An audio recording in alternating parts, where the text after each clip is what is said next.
Z nami vsemi so v prvi vrsti odgovorni za razvoj slovenskega turizma, in sicer minister za gospodarski razvoj in tehnologijo Zdravko Počivalšek, državna sekretarka na ministrstvu Eva Štravs-Podlogar in direktorica Slovenske turistične organizacije magistra Maja Pak. K uvodnim besedam vabim ministra Zdravka Počivalška.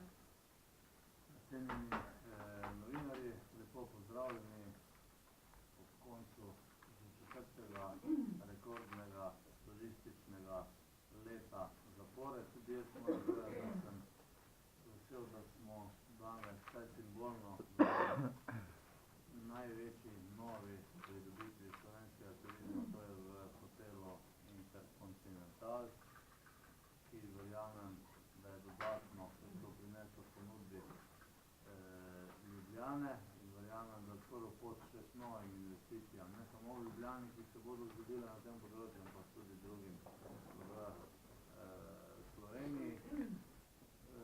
Zdaj, če komu lahko govorim o turizmu, pa vse več že o tem ste to vi, ker pač poznate turizem na eni strani, na drugi strani pa ste tisti, ki se poleg nas zavedate, da je turizem pomembna gospodarska panoga, da ni samo panoga, s katero se lahko na nek način pohvalimo, ampak da je za njo kar veliko ekonomije, od tistih veliko več kot 2 milijardi v lanskem letu ali pa konkretno 2 milijardi 300 milijonov.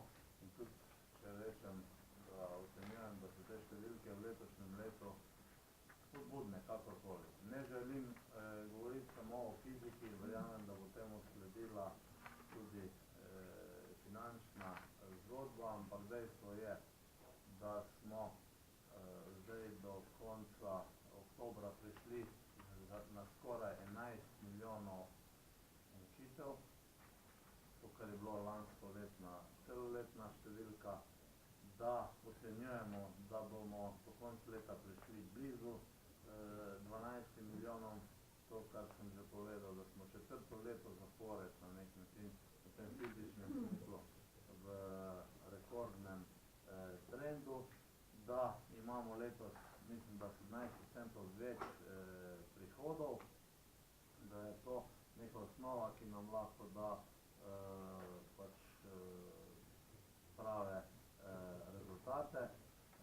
Tudi to je treba povedati, da smo letos že presegli 2 milijardi evrov prihodkov od tujskega turizma, tako da tudi tu računam, da bomo v zadnjih mesecih oddelali v istem tempu, to pa pomeni, da letos za denarje delamo 9% več, kot smo delali leto poprej. Zdaj, ali to naključje ali ni? Jaz odgovorno trdim, da ni naključje, da imamo to stabilno rast, da k temu prispevajo tudi trendi, ki so v svetu.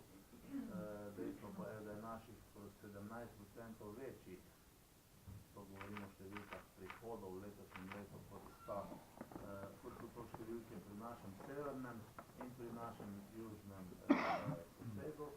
In verjamem, da je k temu pomembno prispevala pač uspešna promocija, katere temelj je bil pred 2 leti, mislim, da z ponovno osamosvojitvijo Slovenske turistične organizacije postavljen. Temu je pomembno prispevalo to, da smo v obeh teh 2 letih promocijo vložili več kot pa 10 milijonov evrov in ocenjujem, da smo v maksimalno veliki meri pač izkoristili to priložnost, ki jo imamo tudi na trgu. Zdaj, ključni ukrepi, ki smo jih sprejemali v letošnjem obdobju, so naslednji. Najprej bi izpostavil sprejem slovenske ali pa strategije trajnostne rasti slovenskega turizma 2017-2021, kjer imamo nekaj pomembnih jeder. Znotraj tega še naprej govorimo o promociji Slovenije kot najbolj pomembnemu delu. Potem se mi zdi pomembno povedati, da smo Slovenijo v tem destinacijskem smislu razdelili na 4 področja, mediteransko, alpsko, centralno slovensko z Ljubljano in pa panamsko termalno, če hočete. To se mi zdi, da bo olajšalo en bolj strokoven pristop k promociji Slovenije na tujih trgih in pa v strategiji, sicer bom po nadaljevanju nekaj rekel, se ukvarjamo s tem zakonodajnim okvirom. Bolj pomembno kot to se mi pa zdi, da smo naslovili za mene ključni problem slovenskega turizma, ki ga ocenjujem kot problem, ki ga moramo rešiti, to pa je lastniška struktura.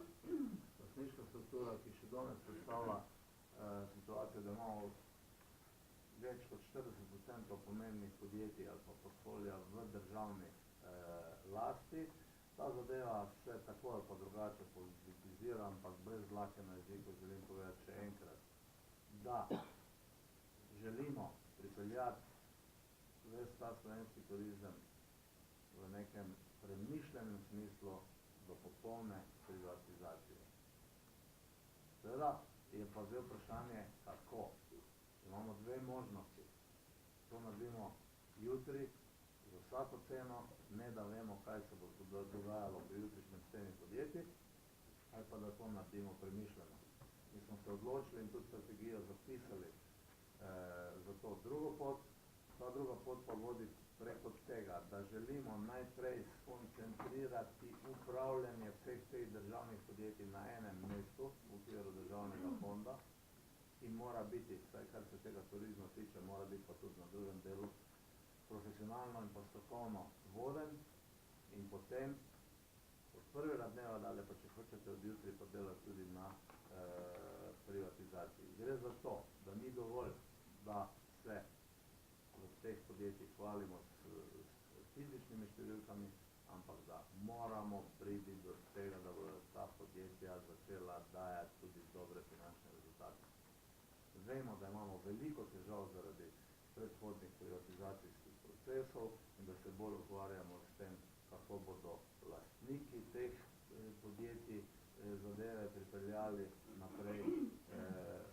Jaz verjamem, da bo v naslednjem letu konec te zgodbe v tem kontekstu, da bomo prišli do centralnega upravljanja, do postavljenih rezultatov in tudi do doseganja boljših ciljev. In pri tej privatizaciji želim povedati še eno, da je to moja mantra na vseh področjih privatizacije in tudi razlog, da sem se odločil za sprejeti to ministrsko mesto. Želim, da to privatizacijo speljamo na premišljen način, v korist države in korist podjetij, ki se prodajajo. Če hočete odgovore na vprašanje, kakva je bila druga pot, imamo en primer na Obali, kjer smatram, da je popolnoma zgrešena pot in takih korakov ne želim, da se več izvaja strani državnega lastništva.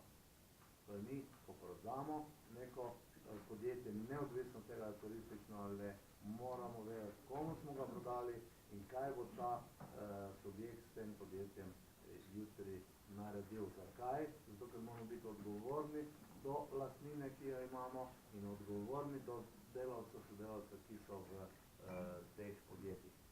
Verjamem, da imamo tudi pozitivne zgodbe, vendar pa v vsakem primeru sem prepričan, da bo ta pot vodila preko prve stopnice, to je SDH-ja, ki je, kakorkoli smo kritični do njega, pa tudi jaz, dokazal, da je dvignil donosnost podjetij na 6 v zakonu oziroma v strategiji upravljanja državnega premoženja pa mora priti na 8%. To se mi zdi pomembno zapovedati, ampak še enkrat, želimo, da se potem takoj pristopi tudi k privatizaciji vsega tega portfolija. Mi samo mislimo, ali pa jaz osebno, če hočete, da se vsega tega premoženja čez noč ne da premišljeno privatizirati v korist tega, da bo ta ta del imel dober razvoj. Druga stvar, ki mi je nujna, pa želim nekaj zadev o njej povedati, je ta zakonski okvir. Mi smo se lotili dveh pomembnih zadev, ene še ne, in sicer ena je zakon spodbujanju razvoja turizma, kjer želimo ene stvari poenostaviti in ključno želimo pripeljati do promocije Slovenije tudi stabilen vir iz naslova turistične takse, tako kot je to na severu ali pa na jugu pri naših severnih in južnih sosedih, kjer se približno tretjina turistične takse ali pa nekaj manj namenja promociji države. To se lahko zlorablja, kakorkoli se to tudi počne, politizira, uvajamo neke nove takse, dejstvo je, da vi veste, da turistična taksa ni obremenitev gospodarstva, ampak da jo plačajo turisti, ki pridejo v neko državo ali pa na neko turistično destinacijo. Način, ki smo ga mi izbrali, je izbran predvsem tem, da smo lahko v okviru slovenske zakonodaje to zadevo pripeljali do konca. Temu se lahko reče, ali pa bi se poenostavljeno reklo, ena taksa, od katere del odvajamo, mi zato, da to lahko naredimo, smo šli preko te promocijske takse in pa same turistične takse. Jaz verjamem, da bomo sicer z težavami, ampak to zgodbo pripeljali do konca in imeli dolgoročno, dodatno, stabilen vir za promocijo Slovenije, ki ne bo odvisna samo od trenutnega razpoloženja aktualnega ministra odgovornega za turizem, ampak da pridemo do nekih pogojev, ker bo lahko stroka v večji meri neodvisno to zgodbo peljala. Drug pomemben zakon, ki smo se ga lotili, je v parlamentu, je zakon o Kobilarni Lipica. Tudi ta se, vidim, zdaj koliko drugače politizira. Mi smo s prvim korakom, ko smo nazaj združili upravljene Lipice pod eno streho, dokazali, da mislimo resno. Odgovornost za Lipico je od lanskega leta prevzelo Ministrstvo za gospodarstvo. V Lipico smo vložili 6,2, če se ne motim, milijona evrov v ta javni del. Zdaj smo pripravili zakon, s katerim pač želimo stabilizirati poslovanje Lipice in pripraviti Lipico do tega, da bo nazaj dolgoročno stabilen biser slovenskega turizma. Pred nami je naloga, da se obnovi ali pa razdela tudi tate drug ekonomski ali pa, če hočete, turistični del. Model, ki smo si ga izbrali, je popolnoma tak, kot je zdaj, ampak zato, da se dodatno lotimo politike v čistem poslovnem delu, imamo Lipico in Lipico javni zavod, Lipico ta del pod eno komando, ne delimo tega. Seveda pa imajo nekateri težave z Lipico, lahko javno povem, da v Lipici konec, še enkrat konec z napajanjem vseh pač priseskov na njej in da bo vse to, kar se v Lipici dogajalo, odvijalo v korist Lipice javnega in pa turističnega dela. Na ekonomskih temeljih, to je ključen problem, ki bo tudi v bodoče še nekaj časa delo težave, ampak verjamem, da imamo toliko moči, da bomo to zadevo speljali. Lipica bo poslovala na ekonomskih temeljih in konj, kulturno-zgodovinski spomenik kot Lipica in pa ta ekonomski del bodo delali na ekonomskih temeljih za turiste. Mi smo pa uspeli to, kar sem si zadal kot na nek način načrt, to ostane do neke mere neodprto, delno smo nekaj korakov naredili, v večji meri zliberalizirati zakon o gostinstvu.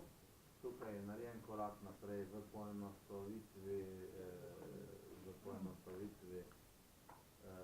obveščanja, se pravi, domsko gosta naši turistični delavci prijavijo, da ne prijavljajo več na, ne vem, vse možne naslove, ampak gre preko iPesa na vse tiste, kamor mora iti.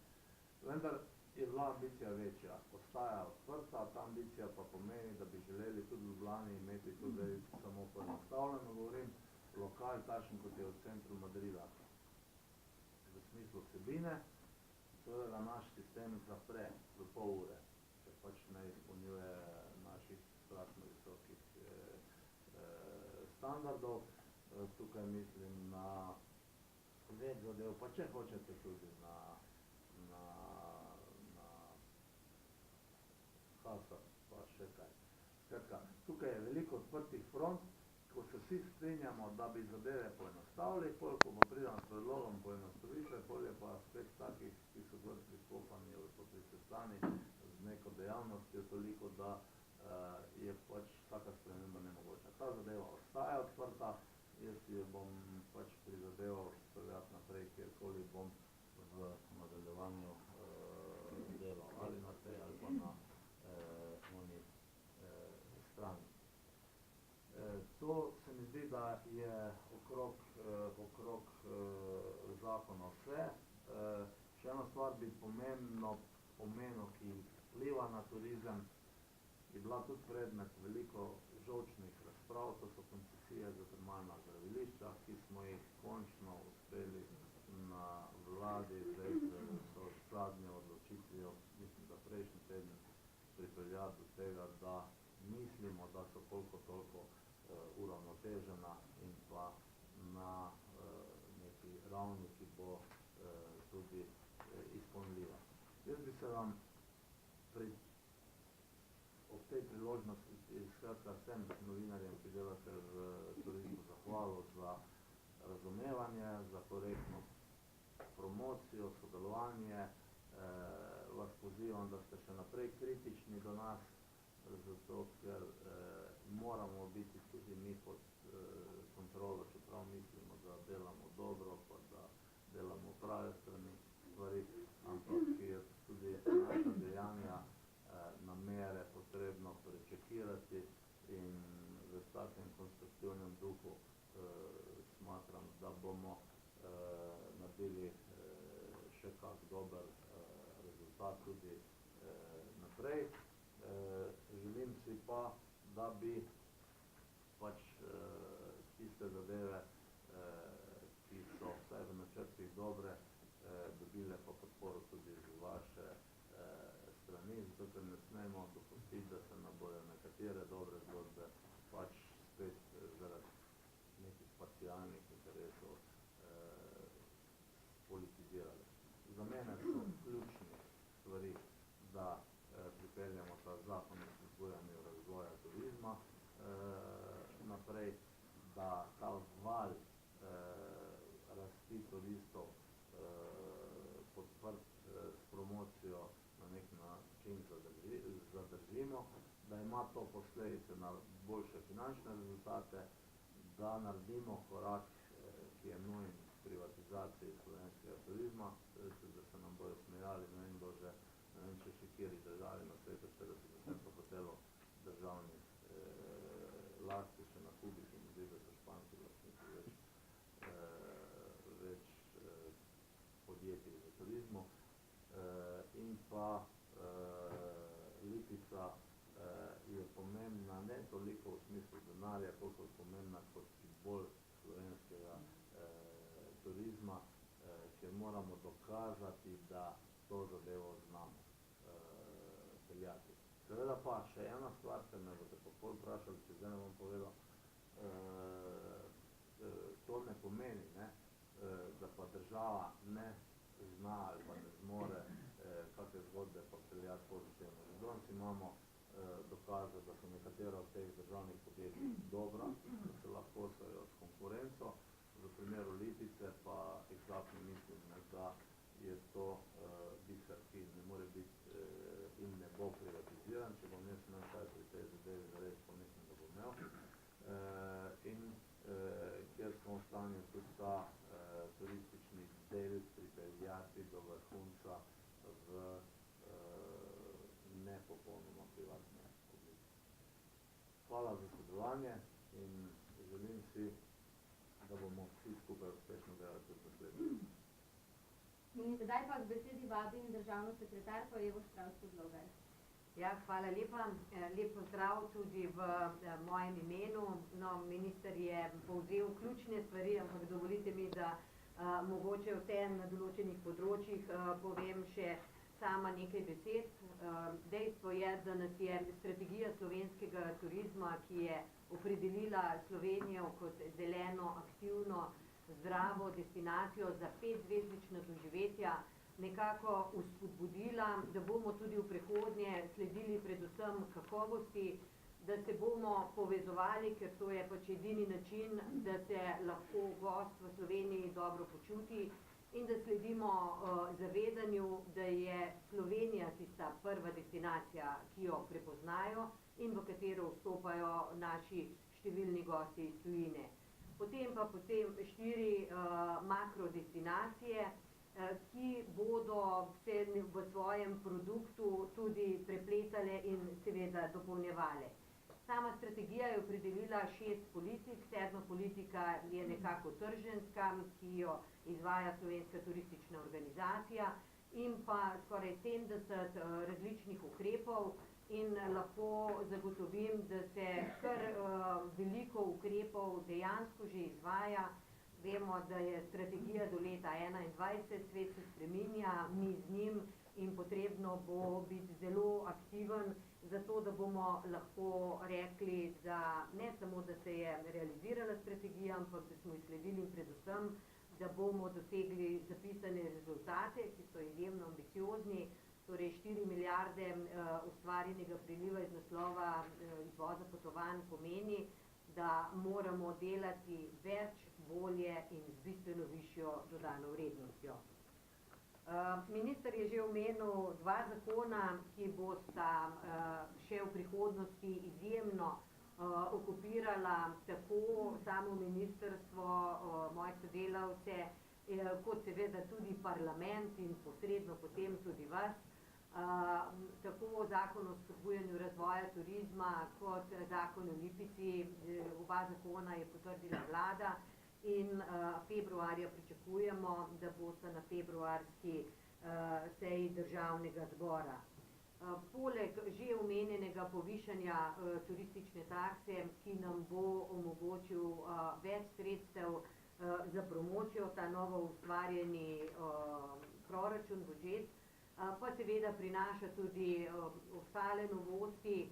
Moram reči, da po eni dokaj aktivni obravnavi po vsej Sloveniji na različnih forumih je bila sprejeta odločitev, da se deregulira poklic turističnega spremljevalca, da turistični vodnik pa ostaja reguliran, da občine pridobijo tudi še nekaj več možnosti oziroma obveznosti po drugi strani, kaj lahko vse opravijo, zakaj se vse lahko namenja dodatna turistična taksa, torej ta povečanje turistične takse, ki se planira tudi za občine.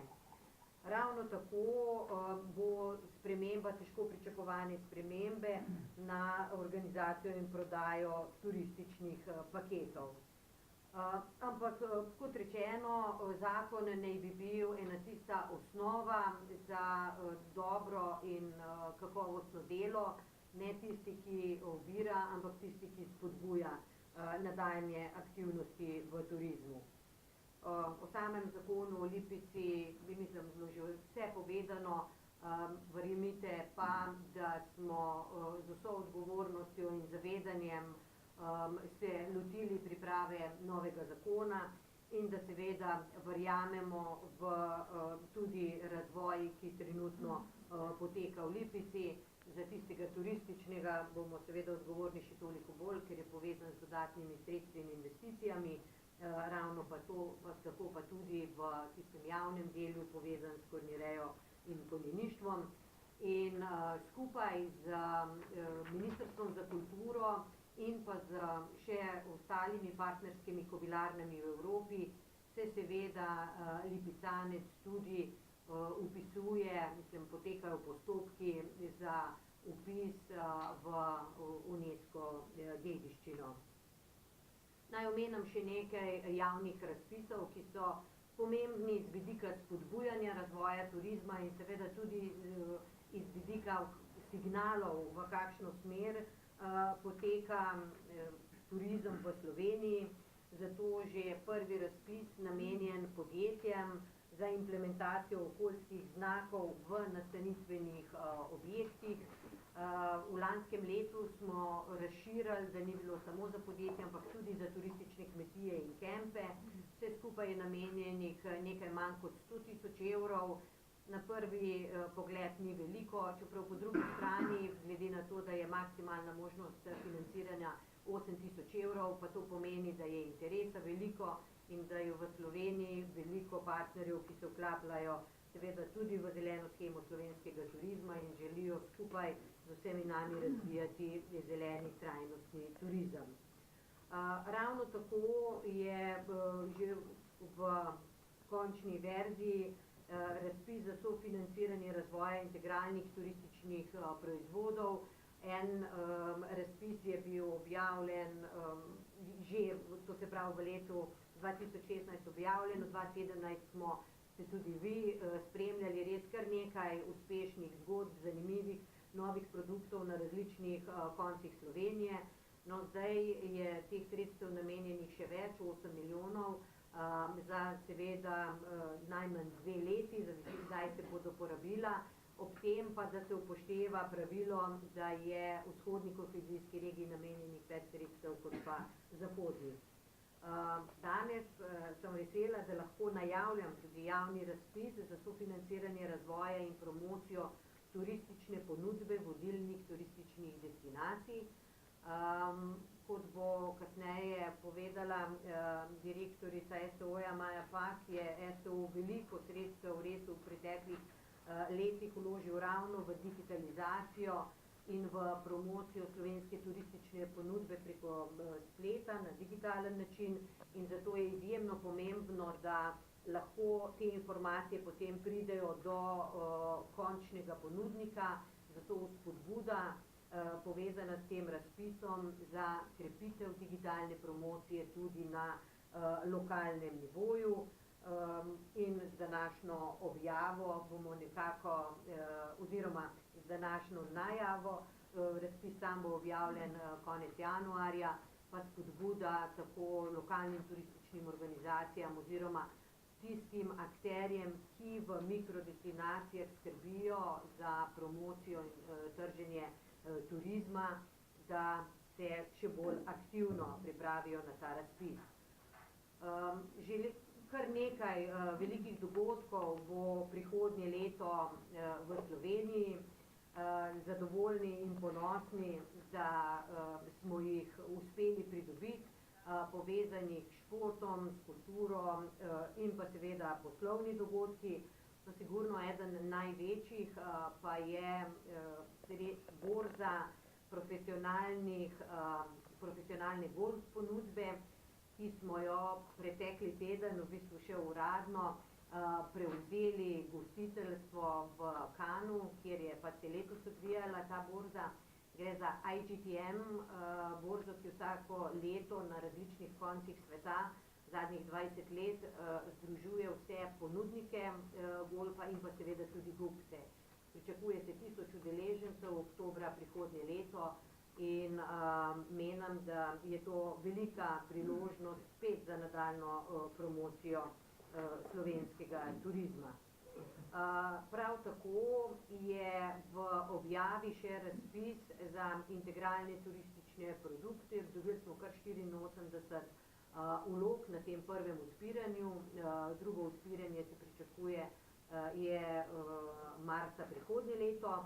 No, seveda pa se zdaj dela, komisija upravlja svoje delo, koliko teh vlog je v vseh pogledih pač ustreznih.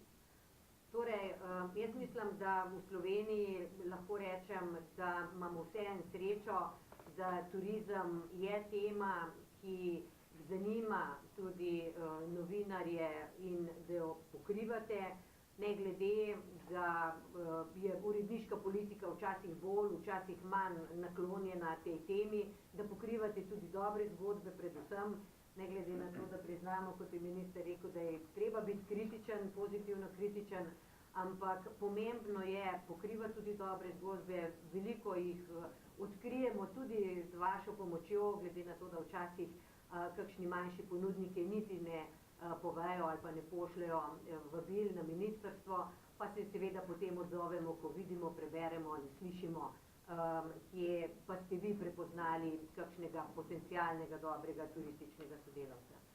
Tako da menimo, da je to izjemno pomembno, ker strategija sama je pokazala, da se kar 98% nočitev realizira v 34 mikrodestinacijah v Sloveniji.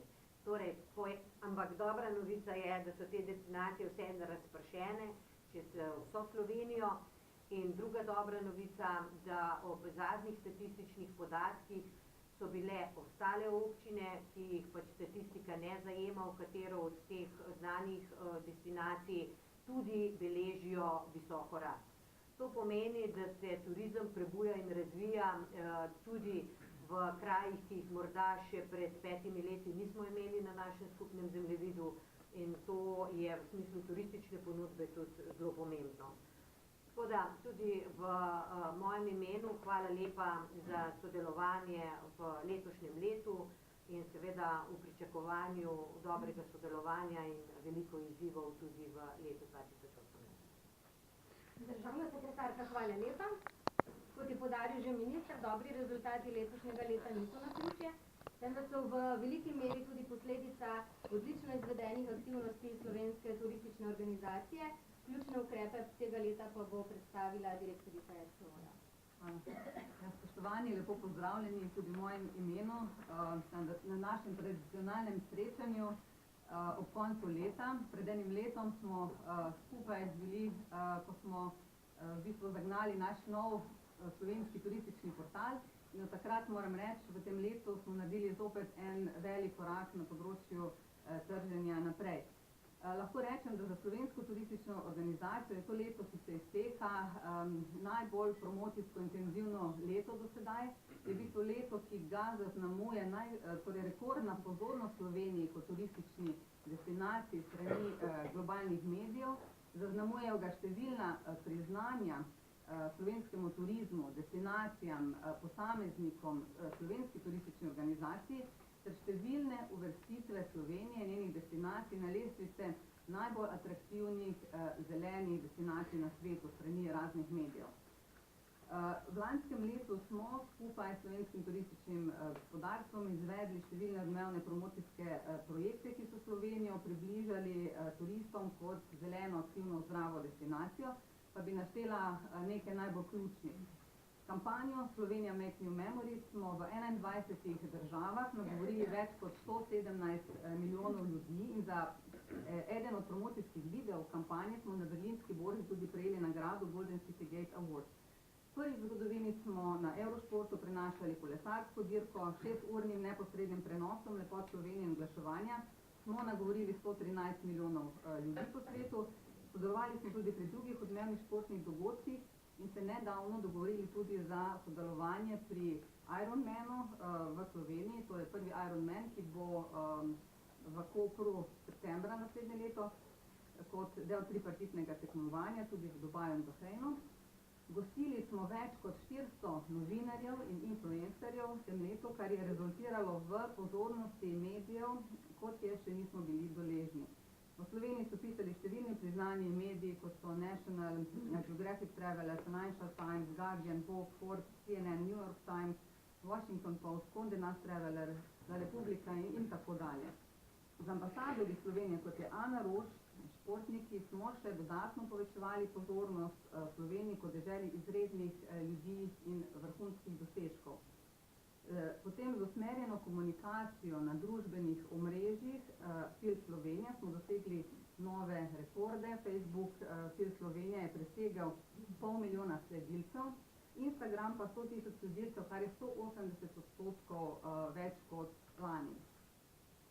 Potem skupaj s Slovenskim turističnim gospodarstvom smo letos izvedli več kot 140 poslovnih dogodkov v 30 državah, organizirali več kot 13 tisoč poslovnih sestankov Na najpomembnejši turistični borzi je bila ITB Berlin, je bila Slovenija prvič država partnerica in kot taka deležna velike publicitete, tudi kot prva država, ki je v okviru partnerstva uporabila za kodo za dostop do interneta svoj slogan Najprej Slovenija.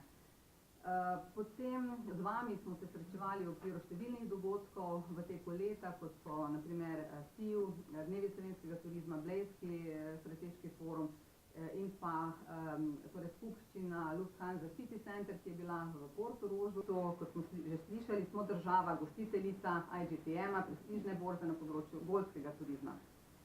Letos je Slovenija postala tudi članica, torej STO, članica elitne globalne mreže Virtuoso, velja za gonilno silo luksuzne potovalne industrije, s katero bomo še učinkoviteje nagovarjali zahtevnejše turiste v Ameriki in pa tudi na nekaterih drugih novih trgih. Potem s ključnimi deležniki na področju kulture, gospodarstva smo za promocijsko temo v naslednjem letu in v letu 2019 dogovorili temo kulture, se pravi kulturni turizem bomo izpostavljali, zato smo tudi pripravili operativni načrt trženja kulturnega turizma. Zeleno shemo, ki je postala vzorčni model za uspešni razvoj trajnostnega turizma tudi na mednarodni ravni in v katero smo vrstili že 44 imetnikov znaka Slovenija Green, smo prijeli nagrado National Geographica. No in v to zgodbo tudi zelo intenzivno vključujemo čebele, ki v bistvu nam pomagajo komunicirati to trajnost in jaz sem vesela in v pričakovanju jutrišnjega dne, ko bodo Združeni narodi potrdili Svetovni dan čebel na predlog Slovenije. Da bomo pri trženju razvoju še učinkovitejši, smo v skladu z novo strategijo, kot je bilo že rečeno, že vzpostavili model 4 makrodestinacij, to je zdaj naloga, ki jo je prevzela tudi Slovenska turistična organizacija, se pravi koordinacija makroregij v tem tako razvojnem smislu in pa tudi v trženskem smislu, zato da bomo razvijali in tržili turizem 365 dni v letu, za kar ima Slovenija prav vse pogoje. Skratka, to je bilo zdaj na kratko, tisti ključni premiki, projekti. Vse to moram reči, da nam je uspelo v sodelovanju s slovenskim turističnim gospodarstvom, z odličnim sodelovanjem z resornim ministrstvom, z ostalimi ministrstvi in institucijami, z odlično ekipo Slovenske turistične organizacije, tukaj so tudi moje sodelavke zraven, ki bodo na voljo kasneje za še bolj podrobne informacije in pa seveda v sodelovanju z vami. Izjemno pomemben, kot je bilo že rečeno, je vaš doprinos k utrjevanju pomena turizma kot ene najbolj perspektivnih panog. Tudi v Sloveniji pomembno je namreč, da javnost ve, kakšen turizem si želimo razvijati, kam želimo v turizmu, da so poslovne priložnosti in kje so te priložnosti v turizmu, priložnosti zaposlitve in ne nazadnje, da tudi prebivalci Slovenije postajajo na nek način ambasadorji slovenskega turizma. Tako da za zaključek bi rekla, da so pred nami številni izzivi. Mi nadaljujemo na Slovenski turistični organizaciji z to potrebno energijo v smislu nadaljevanja digitalnega trženja, v smislu osredotočenja na najpomembnejše trge, ključne ciljne skupine, inovativno za turizem, kot sem rekla, 365 dni v letu. Tako da najlepša hvala za sodelovanje in seveda se veselim sodelovanja tudi naprej.